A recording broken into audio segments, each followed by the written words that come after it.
Vamos a continuar con lo que es el tema de piel, enfermedades ampollares, ¿ok? Empecemos.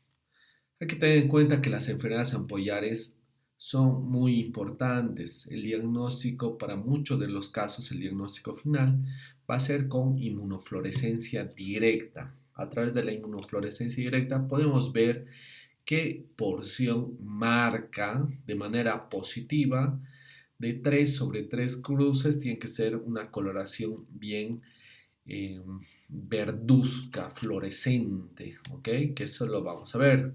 Aquí les traigo de manera esquemática tres tipos de ampollas, ¿no? Entonces hay que tener en cuenta que se producen lesiones en algunos de los casos, pueden llegar a ser mortales si no se tratan. Recuerden que la piel es un órgano que protege, ¿no? La piel es el órgano más grande y protege de cualquier microbios, bacterias que puedan predisponer a una infección generalizada, ¿no? Entonces, si hay una ampolla y enfermedad ampollar van a ser múltiples, ¿no? Entonces, si no se trata, puede haber una deshidratación, puede haber una infección y por ende llega a la muerte, ¿no? Aparecen diferentes niveles dentro de la piel. Aquí les traigo los tres tipos, ¿no? De manera esquemática. En la primera vemos la subcórnea, que está por debajo de la capa córnea, se aprecia esta ampolla, ¿no? Dérmica, que esta es muy ejemplificada. Se puede hablar de lo que sería el pénfigo foliáceo. A diferencia de la suprabasal, está por debajo de por encima de la capa basal, ¿no? Entonces, esta va a ser claramente un claro ejemplo, va a ser el pénfigo vulgar. Y la última es la subepidérmica. Hay un desprendimiento dermoepidérmico y eso se ve muy bien en lo que sería el pemphigoide ampolloso. Entonces, en la primera, en la subcórnea, van a ser ampollas frágiles, ¿no? Con el pequeño roce se pueden quebrar, ¿no? Se pueden ulcerar, a diferencia de lo que sería la tercera, de la subepidérmica, son ampollas ya tensas, duras, es difícil que se rompan, pero puede llegar el caso. Pueden ser de 8 hasta 10 centímetros, puede llegar en lo que sería el pemphigoide ampolloso, que lo vamos a desglosar más adelante. Para que entiendan un poco lo que sería esto de las ampollas, hay que tener en cuenta las desmogleínas. Puede haber desmogleína 1 como 3, ¿no? Y esto se va a ver a nivel de la unión de los desmosomas y de los hemidesmosomas. Entonces, los desmosomas van a ayudar a la unión entre las células, ¿no? Una con otra se adhieren. Y cuando hay una pérdida de los desmosomas, hay que tener en cuenta que dependiendo el estrato en el que se encuentre, hay una mayor predilección de lo que sería la desmogleína 1, a diferencia de la desmogleína 3. Por ejemplo, va a ser más frecuente, va a haber mayor cantidad de desmogleína tipo 1 en el estrato córneo, granuloso, espinoso, a diferencia de la porción basal, donde va a haber un predominio de la desmogleína 3 a nivel de los hemidesmosomas y no va a haber una ausencia de la desmogleína 3 en las porciones superficiales, por ejemplo, el estrato córneo y granuloso, ¿no? Que no va a haber, va a ser en menor cantidad. Entonces, dependiendo la ausencia y la afección de las desmogleinas, se va a ver una u otra patología. En este caso, cuando hay una ausencia de las desmogleinas de tipo 1, va a haber una predilección para que sea una enfermedad, un pénfigo foliáceo. Ahora, cuando hay una afectación de lo que sería la desmogleína 1 como 3, ambas van a estar afectadas, va a ser el pénfigo vulgar. Y por último, cuando el pemfigoide ampolloso y la dermatitis herpetiforme va a haber una afectación mayor de la desmogleína número 3. Entonces, de esa manera va a haber la porción basal, por ende van a ser ampollas suprabasales, va a haber un desprendimiento de lo que es la dermis de la epidermis, desprendimiento dermoepidérmico. A nivel del pemphigoide ampolloso, va a haber una alteración de los autoanticuerpos que se unen al BPAG2, de los antígenos 2, ¿no? En la dermatitis herpetiforme va a haber una afectación de los autoanticuerpos IgA, ¿no? A nivel de los hemidesmosomas. Entonces, eso es lo principal para poder determinar. Entonces, la afectación de alguna de las desmoglinas puede dar un tipo de patología específica, ¿no? Nos orienta a una u otra patología.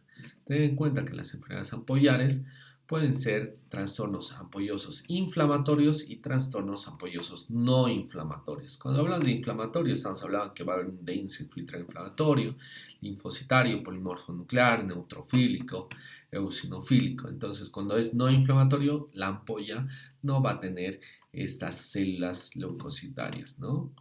Vamos a hablar del pénfigo, ¿no? De los trastornos ampollosos inflamatorios.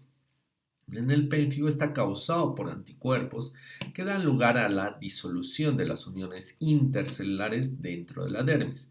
Hay una predilección entre la cuarta y la séptima década de vida, independiente de lo que sería el sexo, y tiene diferentes variantes. Una que es el pénfigo vulgar, que es el más frecuente, esto se ve en un 80% de los casos, como se ve en la imagen izquierda, se ve estas ampollas, algunas de estas ya están rotas, hay ulceración de las mismas, pueden apreciarse hasta escamas. El pénfigo vegetante, posteriormente, como su nombre indica, tiene esa forma colariforme, ¿no? Como si fuera un coliflor también. El pénfigo foliáceo, el pénfigo eritematoso y el paraneoplásico, ¿no? Vamos a desglosar cada uno de estos. En el pénfigo vulgar, como les decía, es el más frecuente en un 80% de los casos. Y hay una predilección a nivel de la mucosa, la piel, especialmente del cuero cabelludo, cara, axilas, ingle y el tronco. Entonces va a haber una ampolla intraepidérmica.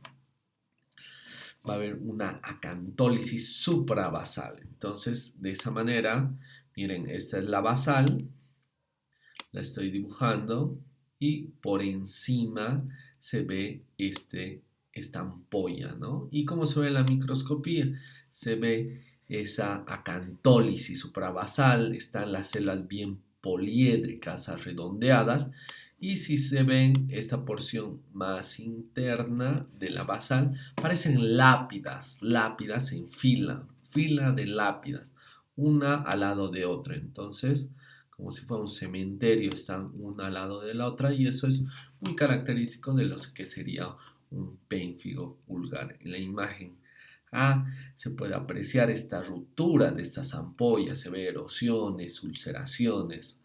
A nivel de la imagen 3 hay que tener en cuenta que hay una predilección por las mucosas, entonces va a haber una ulceración de la misma, ¿no? Aquí se aprecia con claridad. Siguiente, el pénfigo vegetante. Entonces, este es infrecuente, debuta sin ampollas y con presencia de placas vegetantes bien verrugosas, como se aprecia en la imagen izquierda.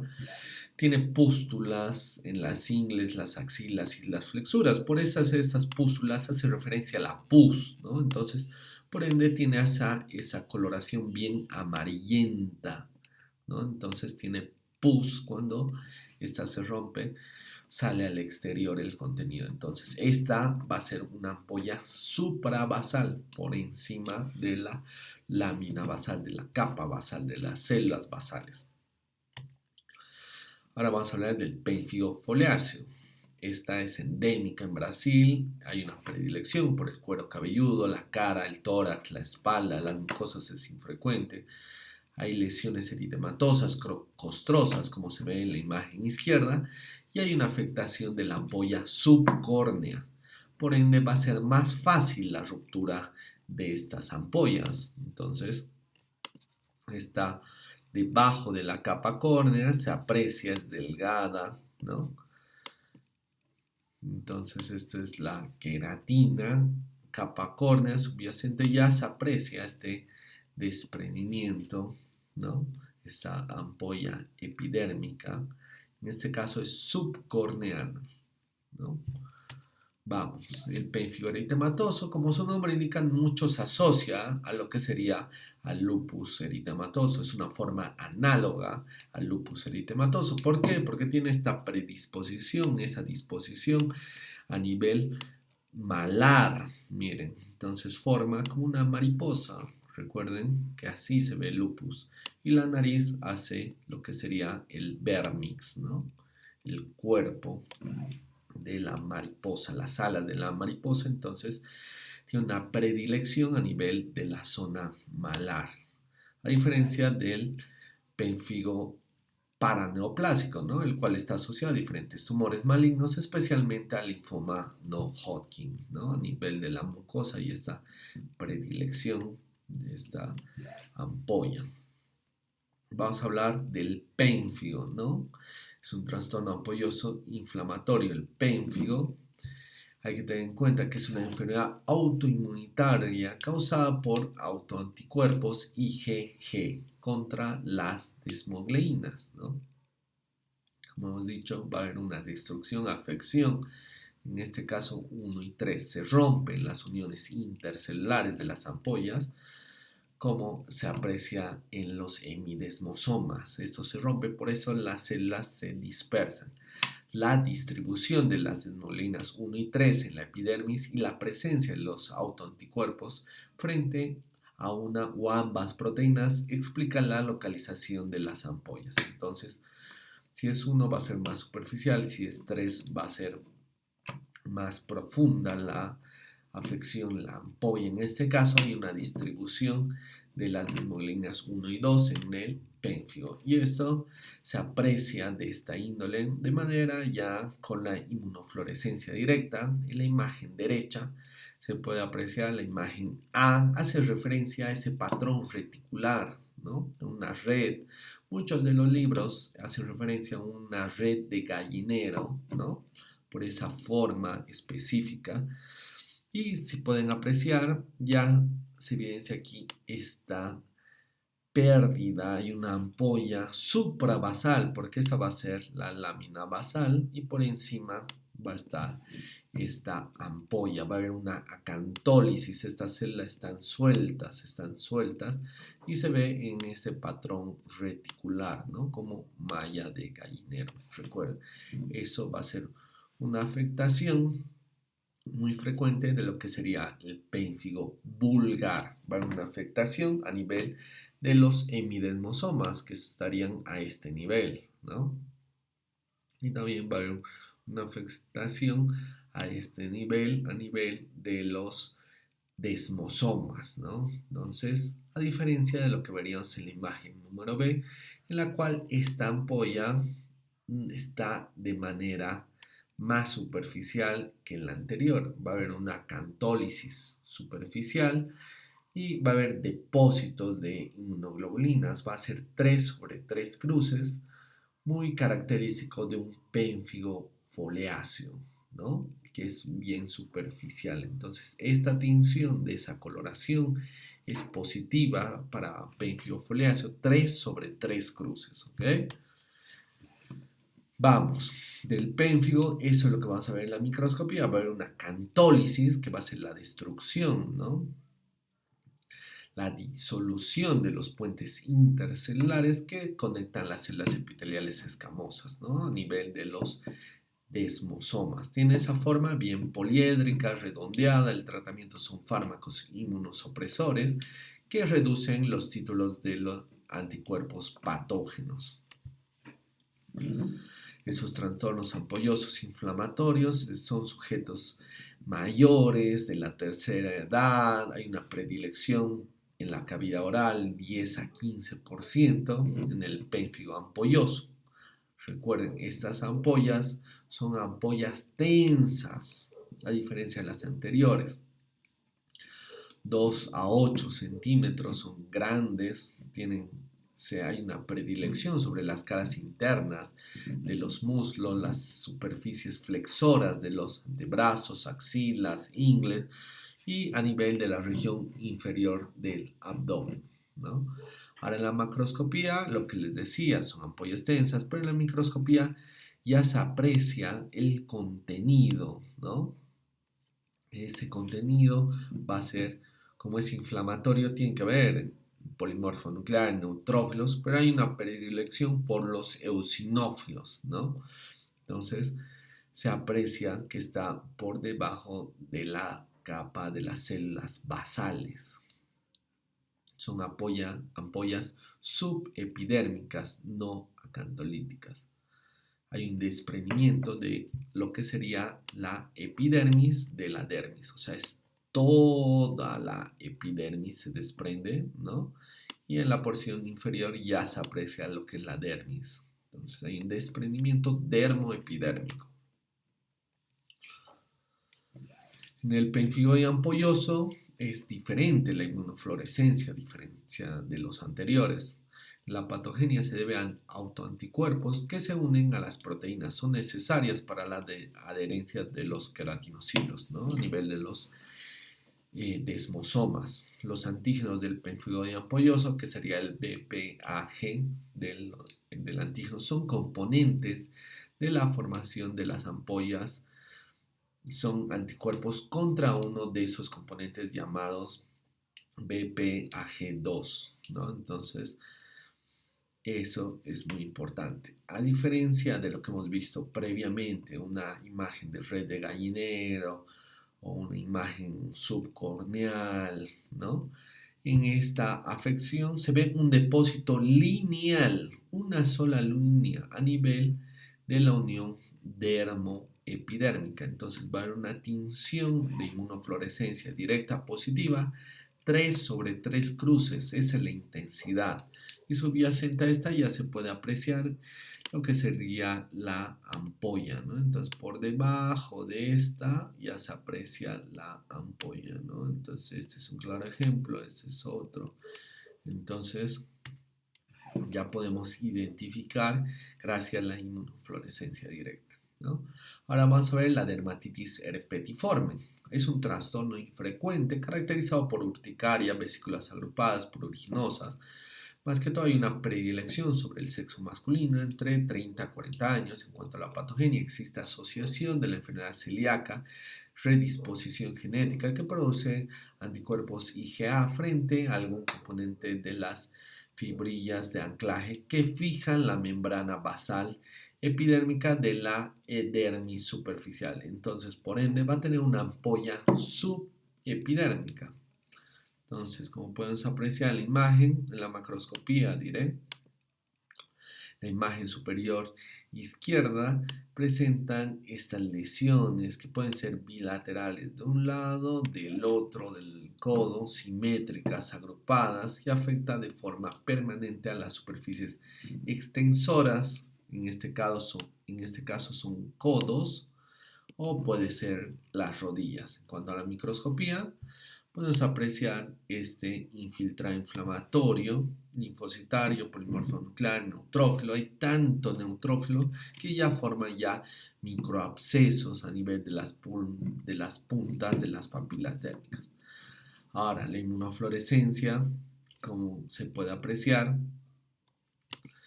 se ve como la formación de gránulos, ¿no? Van a unos depósitos granulares como gránulos a nivel IgA positivo, ¿no? Eso tener en cuenta. Pero son gránulos, no es una forma lineal, no quiero que se confundan. Tiene depósitos granulares que están a nivel de las papilas dérmicas, ¿no? Entonces tiene una tinción 3 sobre 3 cruces, así de intensidad tienen que tener para que pueda hacer un diagnóstico final con inmunofluorescencia. Ya hemos visto trastornos ampollosos no inflamatorios, ahora vamos a ver no inflamatorios. En los no inflamatorios se dividen las aguas, van a ser la epidermólisis ampollosa y la porfiria. Vamos a desglosar cada una de estas.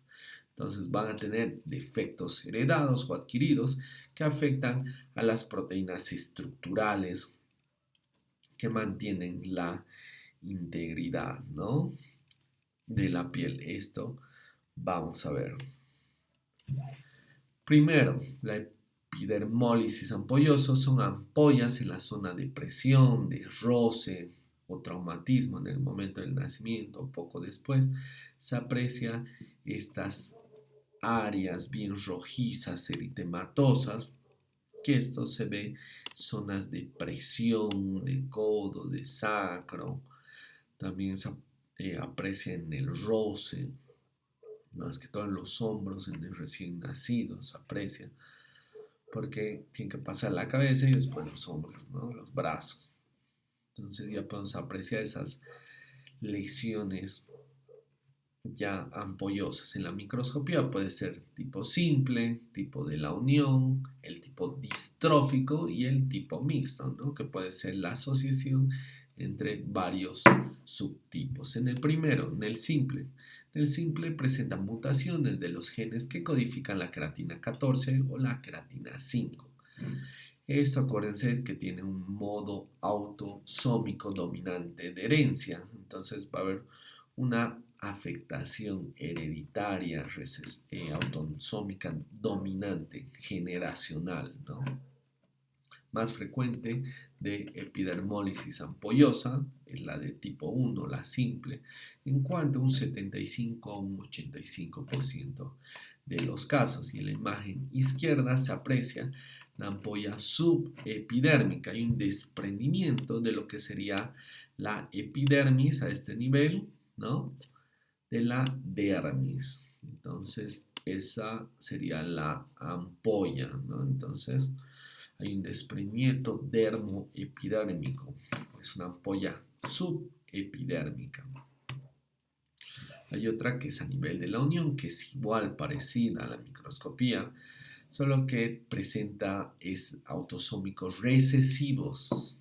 Acuérdense que la primera es modo autosómico dominante hereditario. En cambio, estos son autosómicos recesivos en una de las subunidades de la lámina. Hay una afectación de la lámina lúcida que une a los hemidesmosomas. Entonces, ¿cuál va a ser la lámina lúcida? La última, la basal. Entonces, las células van a estar afectadas por una afectación de lo que sería la desmogleina 3 en este caso, la afectación de los hemidesmosomas.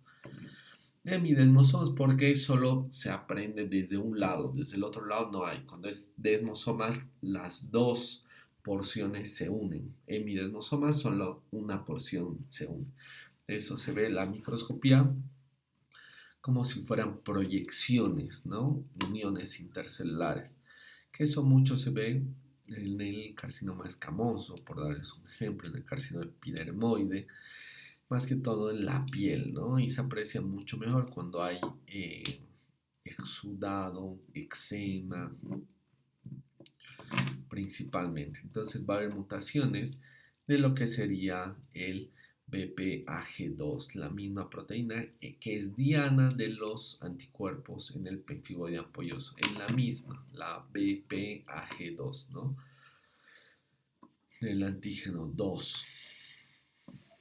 Otro tipo es el distrófico, entonces este ya tiene una afectación a nivel, presenta mutaciones en el gen COL7A1 que codifica el colágeno de tipo 7 y el tipo mixto que tiene defectos a varios niveles de lo que sería, puede ser desmogleina 1, puede ser 3 y puede tener diferentes tipos de epidermólisis ampollosa en conjunto, ¿no? Como se ve en la imagen izquierda, ya se puede apreciar que hay un desprendimiento, son ampollas, muchas de ellas ya están erosionadas, como se aprecia. Entonces se ve que están bien eritematosas, muy dolorosas, algunas de esas pruriginosas. Ahora vamos por último a la porfiria. Son pigmentos que están presentes normalmente en la hemoglobina, la mioglobina y los citocromos. Entonces son 5. La primera es la porfiria eritropoyética congénita. La segunda es la protoporfiria eritrohepática. Después la tercera es la porfiria aguda intermitente. Después está la porfiria cutánea tardía y la porfiria mixta, ¿no? Que es la unión entre ambas. Hay que tener en cuenta que son vesículas subepidérmicas. igual que las anteriores. Entonces se ve este desprendimiento, miren, a nivel de la unión dermoepidérmica. Esta es la epidermis y la porción inferior es la dermis. Entonces hay un desprendimiento dermoepidérmico. No solamente eso, también se ven esas papilas, ¿no? Papilas y su interior se ven vasos dilatados, congestivos, ¿no? En cada una de estas papilas se ven paredes engrosadas de estos vasos, presentan depósitos cristalinos de proteínas séricas, incluidas las inmunoglobulinas. Se desconoce al momento todavía la patogenia, ¿no? Acuérdense que son bien rígidas esas papilas, son tan rígidas que no se destruyen con facilidad, se destruyen por encima, ¿no? Sin afección de estas. Por último, aquí les traigo el libro de Pathology of the Skin, que es el libro base, ¿no? Es el libro específico para un dermatopatólogo que está escrito por McKee. Entonces, si alguno tiene alguna duda, quiere un poco profundizar mucho más, se comunica conmigo y yo le paso de manera digital este libro que es el mejor para mí